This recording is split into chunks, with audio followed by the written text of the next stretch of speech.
I want to talk about something today that seems super simple on the surface, but it is massively underestimated. And that's working out. And I'm not talking about working out for an hour a day. I'm not talking about doing things perfectly, going to a gym, following an extreme program. What I'm talking about is just 15 minutes of intentional working out, intentional movement a day. See, because I've got clients that go through this, they feel like if they're not doing at least an hour, if they're not at the gym, if they're not following a very specific laid out program, it doesn't count. Because they, like most people, they're either all in or they don't do anything at all. They tell themselves, if I can't do this, what they deem as right, I'm not doing it at all. The problem is what this actually creates over time is inconsistency. It creates a cycle of starting, stopping, and then often starting over again. And at first, this feels like a physical problem, like you just need to get back on track. But the longer this cycle runs, the more it stops being about action and it starts becoming about identity.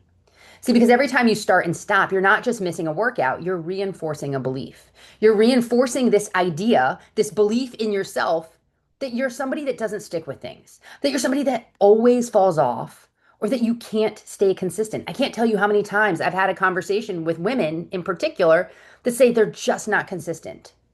They can't seem to follow through. They start strong and then they fall off, right? And eventually you stop questioning this belief in yourself and you start accepting it. That's why this conversation matters because it isn't just about fitness. It's about how you operate. This is about your identity. This is about building something into your day that is fully within your control and then using it to change everything else. Because let's face it, how much of your day can you actually control? Most of it is like out of your control, especially the later the day goes.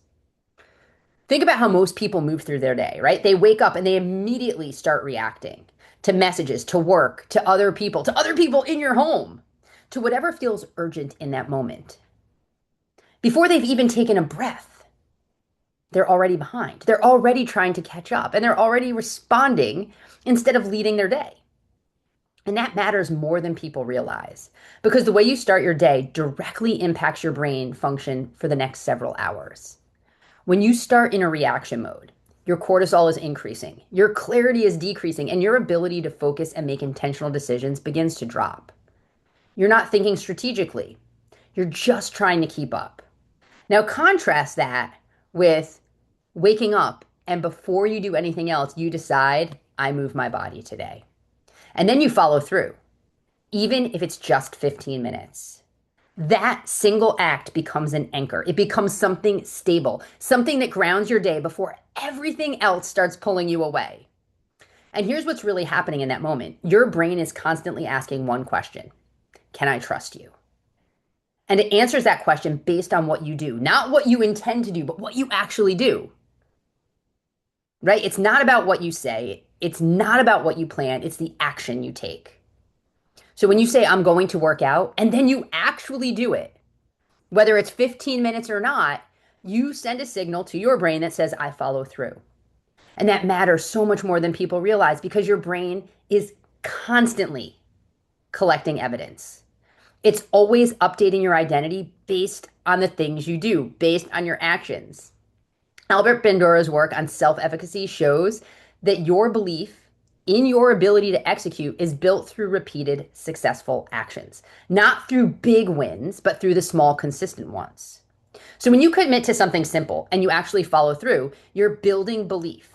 You're telling your brain and demonstrating, I actually show up. I do follow through. I do what I say I'm going to do. And here's where this gets even more important. Because your brain doesn't just record those moments, it now starts looking for them. It starts scanning for proof of them. So if you consistently follow through, your brain starts to look for more evidence that you're someone who follows through.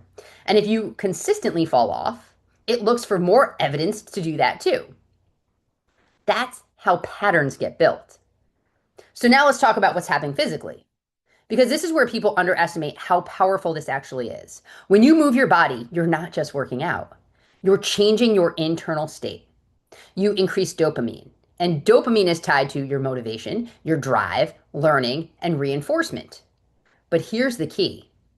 Dopamine is released from actual action, not from your intention, not from thinking about working out, not from planning your day, but from actually doing it. So when you follow through, you're reinforcing this loop, right? Action, reward, repeat. And your brain starts to expect that behavior. You also increase BDNF. This is brain derived neurotrophic factor, right? This supports your brain's ability to learn, adapt, and build new patterns, which means every time you move, you are literally making it easier for your brain to change. There's so much research out there, but there's research out of Harvard Medical School showing that regular movement improves memory, focus, and overall cognitive performance, and even helps protect the brain long term. This is one of the reasons I love running so much in the morning. And if I can't run for whatever reason, if I've got an injury or something, I try to get a walk in because when my body is moving, that's when I am thinking my best. That's when my best ideas come out. That's where my podcast episodes come from, right? So now this 15-minute decision is improving how you think. It's improving how you focus and how you make decisions. You're also at the same time regulating your cortisol. Most people are operating with elevated stress levels all day long and they don't even realize it. It just now feels normal because they don't know any different. But that shows up as overwhelm, as fatigue, as irritability, and lack of clarity.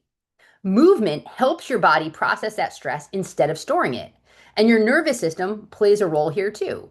If you're constantly sitting, thinking, reacting, your system is staying activated. See, movement gives your body a release. It helps complete the stress cycle. It's why when I'm feeling anxious and when I'm struggling and my brain just feels out of control and I can't focus, I try to physically go intentionally move my body. And it's better when I can intentionally go move outside, right? That's why you move. You feel clearer, not just mentally, but physically. Now think about what this is doing for the rest of your day. You're not as reactive. You're more intentional. You're more focused. Now you're making better decisions, which is allowing you to show up differently. Well, if you're showing up differently, you're going to be getting different results, right? And that's where the real shift happens because this isn't about what happens during those 15 minutes. It's about what those 15 minutes are creating. And that's confidence. Confidence is something that we build through evidence, not through thinking, not through affirmations alone, but through evidence. Every time you follow through, you're creating this proof and your brain generalizes that proof. It doesn't say she only follows through in workouts, it says she follows through. And now that identity carries into your work, into your habits, into your discipline. This is why we call it a keystone habit, a single behavior that creates a ripple effect across multiple areas of your life, right? Some people call this that domino. He talks about this, how certain habits naturally spill into others, and exercise is one of the strongest examples of that. This is one of the reasons that all of the clients I work with, regardless of whether they're coming to me for fitness and nutrition or to lose weight or to work on some other mental performance or performance aspect of their life, if they're not already working out, the first thing we do is create a plan for that, right? Exercise is the strongest example of how one habit can spill into your life, right? You start with, I move my body every day, and that now becomes, I take care of myself, which then becomes, I'm somebody that follows through, which becomes, I operate with standards. And that's where everything starts to shift. There was also a study out of the University of College London that looked at habit formation. What they found was that consistency, not intensity, is what builds habits. Not how hard you go, but how often you actually show up. That's why 15 minutes works. That's why you don't need an hour, because it's sustainable. And sustainability is what's creating identity. There's also research showing that consistent movement significantly lowers rates of depression and improves overall mental health, even at lower durations, not at the extremes, that consistency, right? So this isn't small, even though it feels like a small amount. This is one of the most powerful levers you can have. It's why when I'm starting with somebody that doesn't work out, that intentional movement isn't part of their day, we literally start with 15, 20 minutes max because it's a small enough chunk that they can fit in. And we make it simple enough that they can do from home. They don't have to go anywhere else, right? It's about fitting it in to where you can, but getting that intentional movement in consistently, right? Most people miss it because they make it too big. They think it has to be perfect and long and intense. And then when they can't sustain it, because for most people, it's not realistic to work out an hour a day. It's not realistic to work an hour a day at a gym, right? So they fall off. And every time they fall off, they reinforce the wrong identity. And over time, that becomes a story they tell themselves. So we simplify. Decide ahead of time. I move every day. Not, I'm going to try.